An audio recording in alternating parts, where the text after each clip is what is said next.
terminamos el libro de Joel y con ello la conclusión. ¿Qué he aprendido de este libro? ¿Qué lecciones me llevo? Lo primero de todo es las advertencias, tomar en cuenta todas las advertencias que se nos dan y siempre tener en cuenta esas que son la mayoría que se nos dan por nuestro bien. Si alguien nos advierte es porque quiere que no pasemos por una serie de consecuencias, que no pasemos por una serie de situaciones. Si nos están diciendo no metas los dedos en el enchufe, es por algo. No te lo dicen por molestarte o por fastidiarte, sino porque se preocupan por ti.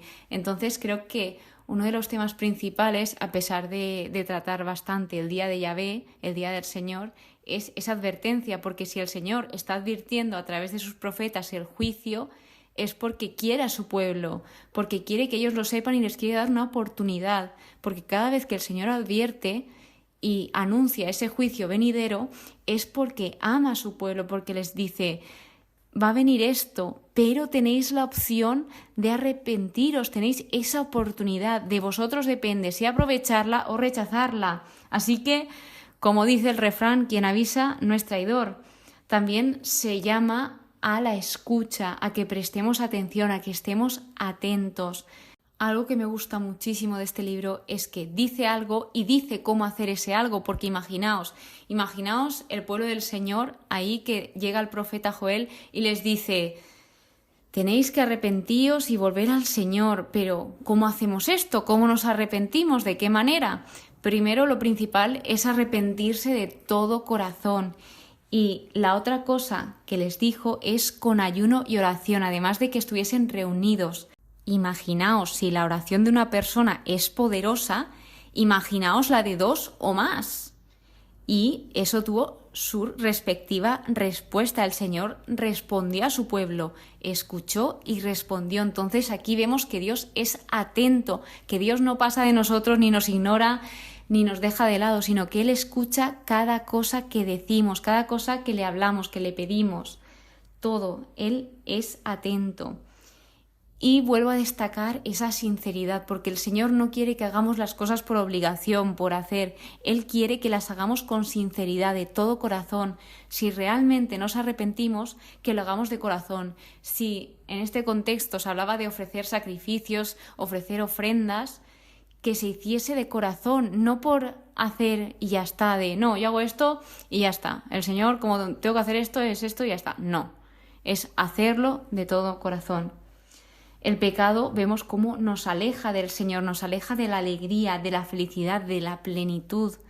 Como comentaba antes, este libro también habla del día de Yahvé, que este día sería de tinieblas y de oscuridad, que sería grande y terrible. Joel trata el sufrimiento de manera real. Joel no minimiza ese sufrimiento ni da falsas esperanzas al pueblo, sino que les dice las cosas tal y como son.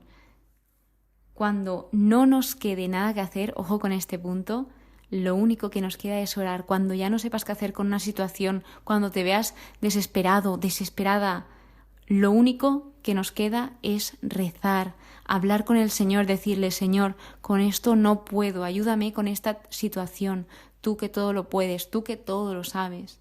Que hagamos esta oración de corazón.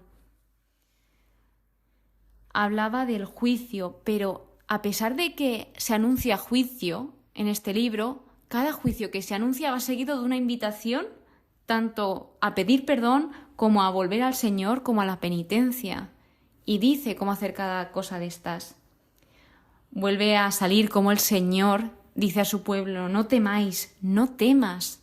¿Por qué tenemos miedo si el Señor está con nosotros? El Señor hace una serie de promesas hacia su pueblo, como son la restauración y la redención. Y vemos cómo se cumple una de las profecías de este libro en el Nuevo Testamento, que es cuando el Señor dice aquí, yo derramaré mi espíritu, y esta profecía se cumple el día de Pentecostés. Es más, otro de los puntos es cómo se invita a alegrarse, a regocijarse, a saltar de júbilo. Todo esto es a lo que nos invita el Señor, a que estemos alegres, porque habla de cómo el pecado alejó al pueblo de la alegría. Y el Señor lo que nos dice es, volved a mí, y seréis alegres. Lo que yo quiero es esto, que seáis alegres y que estéis plenos, porque el Señor, cuando Él provee, Él sacia con plenitud. Él da muchísimo más de lo que merecemos. Él nos da mucho más de lo que necesitamos. Y hablando del Señor, las cosas que he ido extrayendo de este libro, obviamente lo digo en cada conclusión, que no me gusta limitar al Señor porque definir a alguien es limitarlo, pero sí que me gusta ir conociendo poco a poco al Señor. Y lo que he visto aquí es que es atento, misericordioso, que es amor, poderoso, guía, les dice al pueblo cómo volver a Él, bondadoso, es clemente y compasivo, lento a la cólera, rico en amor.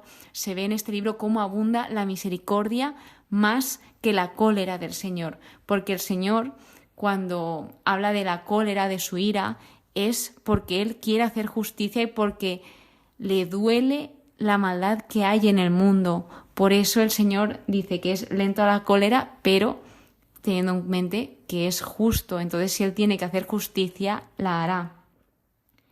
Protector, único, no hay otro como Él. Es fiel a su palabra. Lo que dice se cumple y lo vemos en ese cumplimiento de esta profecía en Pentecostés. Es refugio, es fortaleza. Dios siente añoranza. En este libro vemos cómo lo dice. El Señor siente, el Señor se compadece. Dios hizo, hace y hará proezas, prodigios, maravillas con nosotros, con el pueblo del Señor.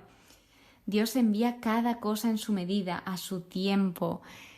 Ojalá sepamos practicar la paciencia, que no es nada fácil, y sobre todo saber esperar, que es muy difícil también, pero Dios sabe cuándo enviarnos cada cosa y en qué momento en nuestra vida.